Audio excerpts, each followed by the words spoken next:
Well, hello again, and welcome to our YouTube channel as we are going through the book of Matthew. I would encourage you, if you have never joined us before, to check out our Simply the Bible podcast, and you can listen to audio recordings of the entire Old Testament. We're in Matthew chapter 15 today. Faith is a marvelous thing. Without faith, it is impossible to please God. It is faith that justifies us. Faith gives us the blessings from God. The Lord draws out our faith, and then he strengthens it. Today we're going to look at two instances of triumphant faith among Gentiles, and then one amazing act of compassion. We continue in Matthew chapter 15, verse 21. Then Jesus went out from there and departed to the region of Tyre and Sidon. And behold, a woman of Canaan came from that region and cried out to him, saying, "Have mercy on me, O Lord, Son of David. My daughter is severely demon-possessed." But he answered her not a word. Now Jesus had been in Galilee when the scribes and Pharisees came up from Jerusalem to criticize and speak evil of him. So then he went to the region of Tyre and Sidon. Tyre was about 70 miles north of Capernaum, and Sidon was about 14 miles beyond that. It was on the Mediterranean coast. On foot, this would be a 3 to 4 day journey. Tyre and Sidon were seaports in Phoenicia populated by Gentiles. The Pharisees were not likely to follow Jesus up there. To this point, Jesus and his disciples had visited the towns of Israel, but now Jesus was going to people outside the covenant privileges of Israel. Matthew tells us that a Canaanite woman came to him, but Mark says more specifically that she was Syrian Phoenician by birth. She cried out to Jesus and fell at his feet because her young daughter was possessed by a demon. I don't think we can ever imagine what a terrible affliction that would be, to see your daughter constantly under the control of the unclean spirit. How this had ruined her life and kept her from the joys of childhood and from developing her gifts. What an unrelenting heartache that would have been for any loving mother. But this woman had another problem. She was a Gentile and had no claim to the covenant promises of Israel. She was without hope and without God in the world. So what right did she have to make such a request for mercy? And yet, by faith, she overcame the obstacle of her nationality and addressed Jesus as Lord, using the messianic title of Son of David. Yet despite her persistent pleas, Jesus would not say a word to her. And his disciples came and urged him, saying, "Send her away, for she cries out after us." But he answered and said, "I was not sent except to the lost sheep of the house of Israel." Now, since Jesus didn't respond, she went to his disciples and begged them, and then they went to Jesus and told him to send her away. Sadly, Christ's servants don't always share his compassion. Often they become annoyed or impatient or too busy with demanding, difficult, and disobedient people. How we all need more love for God's people and show it by our patience and kindness.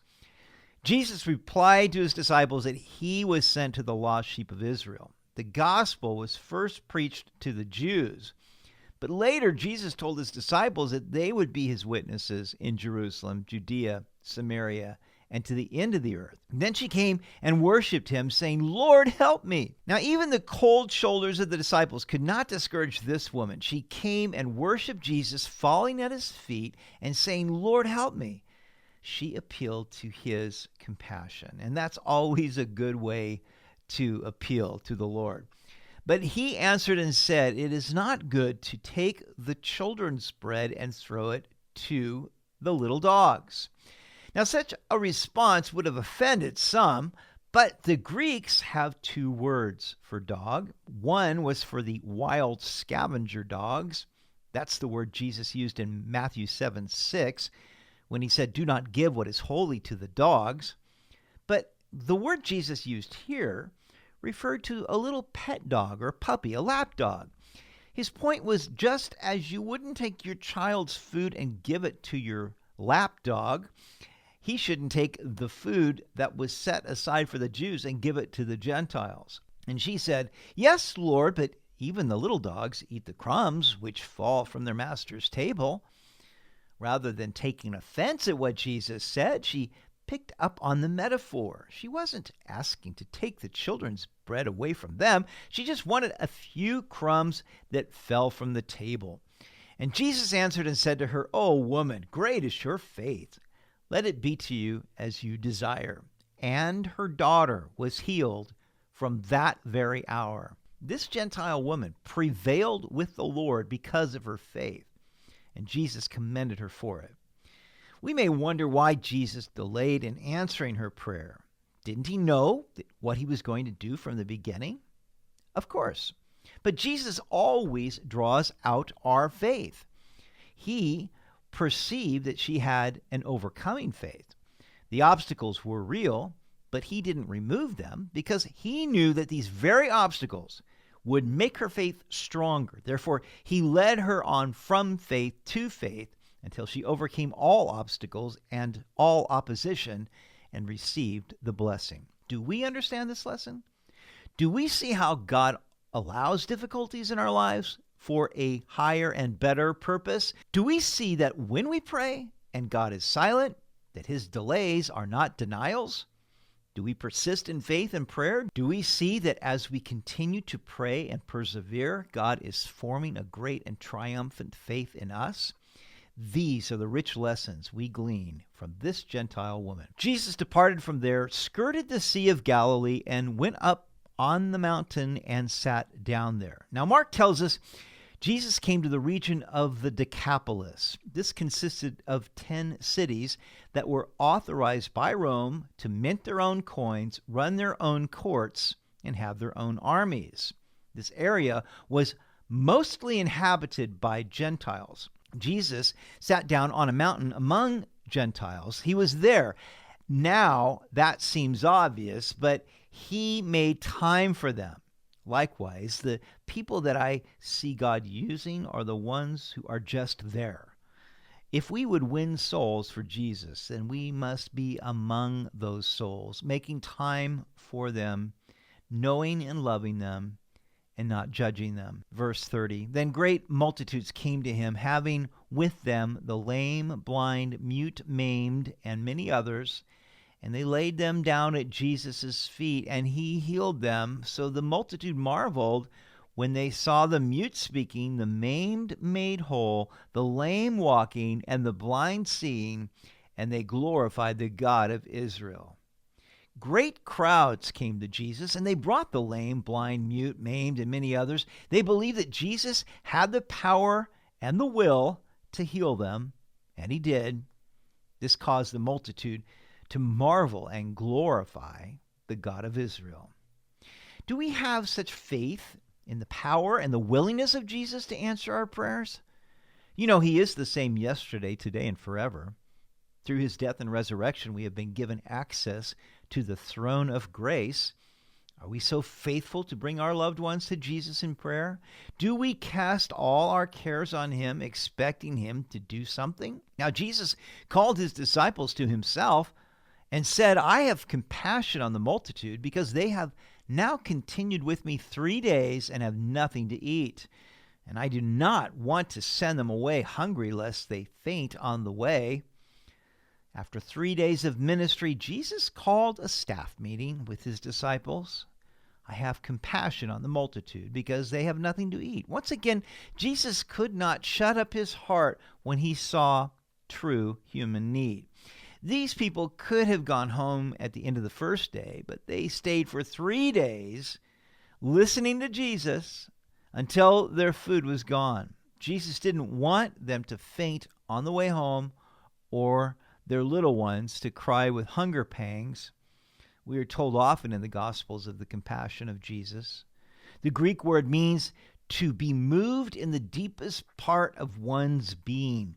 We see that Jesus was moved with compassion for both Jews and Gentiles to care for their physical needs of healing and also for their hunger and the spiritual needs of forgiveness and salvation. Does the compassion of Jesus also live in us? If we are true followers of Jesus, then this compassion will be revealed through our words and our actions.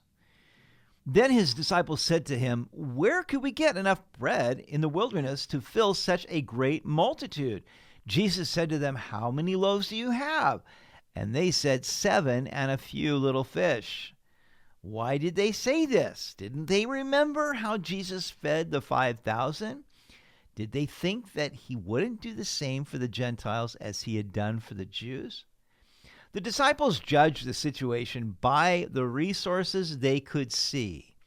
Don't we do that as well? We fixate on what we don't have rather than bringing what we do have to Jesus and then seeing what he will do.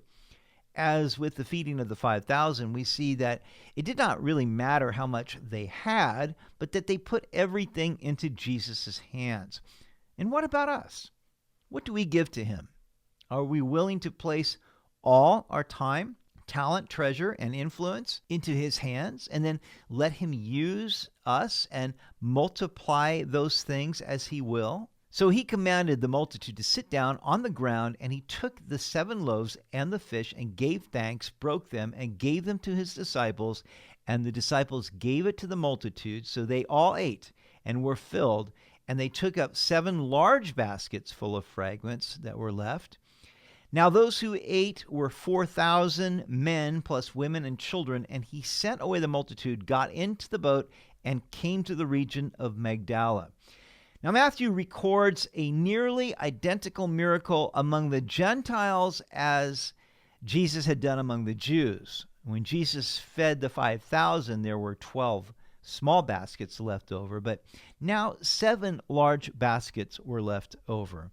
Let me just say that when you are in the will of God, don't be surprised if God gives you more than you need so that you can then share it with others.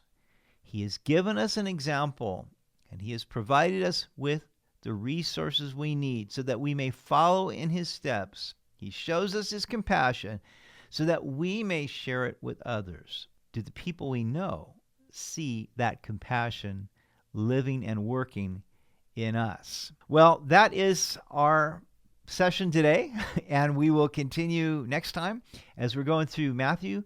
Thank you for joining us, and I would encourage you to subscribe to our channel, and you can ring the bell if you'd like to be notified of future broadcasts. May God bless you.